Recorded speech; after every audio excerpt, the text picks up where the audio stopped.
அண்மை செய்தி. சென்னை பட்டினப்பாக்கம் இல்லத்தில் தாவேகா நிர்வாகிகளோடு விஜய் திடீர் ஆலோசனை மேற்கொண்டு வருவதை அண்மை செய்தியாக பார்த்துக் கொண்டிருக்கின்றோம். கூடுதல் விவரங்களை செய்தியாளர் சுரேஷ் வழங்க கேட்கலாம். சுரேஷ், தாவேகா நிர்வாகிகளோடு விஜய் திடீர் ஆலோசனை மேற்கொண்டு வருகிறார். இந்த ஆலோசனை எது குறித்தானது? கூடுதல் விவரங்களை பதிவு செய்யலாம். வணக்கம். சென்னை பட்டினப்பாக்கத்தில் உள்ள விஜய் இல்லத்தில் தமிழக வெற்றி கழக பொதுச்செயலாளர் புசி ஆனந்த் மற்றும் தேர்தல் பிரிவு மேலாண்மை பொதுச்செயலாளர் ஆதவ் அர்ஜுன் மற்றும் விஜய் அவர்கள் தற்போது ஆலோசனையில் ஈடுபட்டு வருகிறார்கள்.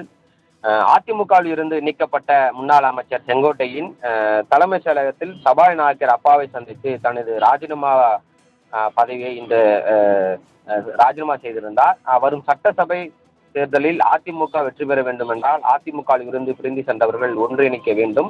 அதற்கான முன்னெடுப்புகளை கட்சி தலைமை உடனடியாக முன்னெடுக்க வேண்டும். கட்சி தலைமை முன்னெடுக்காவிட்டால் கட்சி ஒன்றிணைய வேண்டும் என்ற மனநிலையில் இருப்பவர்களுடன் இணைந்து அந்த பணியை நாங்கள் மேற்கொள்வோம் என கடந்த செப்டம்பர் மாதம் செங்கோட்டையன் தெரிவித்திருந்தார். அதனைத் தொடர்ந்துதான் செங்கோட்டையன் வகித்து வந்த ஈரோடு புறநகர் மேற்கு மாவட்ட செயலாளர் உட்பட கட்சி பொறுப்புகளில் இருந்து செங்கோட்டையன் விடுவிக்கப்பட்டிருந்தார்.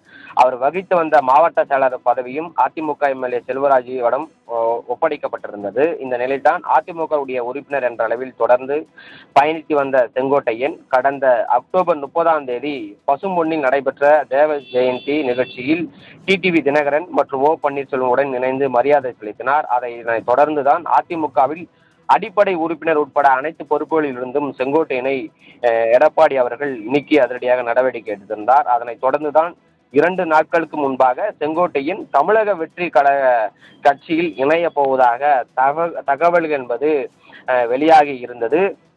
இந்நிலையில்தான் இன்று காலை தலைமை செயலகத்துக்கு தன்னுடைய ராஜினாமா கடிதத்தை சட்டப்பேரவை தலைவர் அப்பாவிடம் கொடுத்து தன்னுடைய ராஜினாமாவை செய்திருந்தார். ராஜினாமா செய்வதற்கு முன்பாகவே திமுகவில் இருக்கக்கூடிய அமைச்சர் அவர்களும் அவரிடம் ஒரு 15 நிமிடங்கள் செங்கோட்டையனிடம் பேசியிருந்தார்கள். நீங்கள் திமுகவுக்கு வர வேண்டும் என்றும் கூட நான் அதற்கு பிறகாக பதில் சொல்கிறேன் என்று கூட பேசிவிட்டு அதன் பிறகாக அப்பாவிடம் தன்னுடைய ராஜினாமா கடிதத்தை செங்கோட்டையன் அப்பாவிடம் கொடுத்து ராஜினாமா செய்திருந்தார்.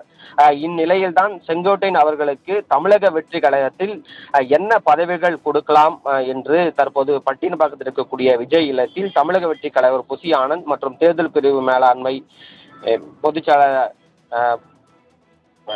ஆதவ் அர்ஜுன் மற்றும் தமிழக வெற்றி கழக தலைவர் விஜய் அவர்களும் தற்போது ஆலோசனையில் ஈடுபட்டு வருவதாக தற்போது தகவல் என்பது வெளியாகி இருக்கிறது என்பது குறிப்பிடத்தக்கது. சுரேஷ், தகவலுக்கு நன்றி.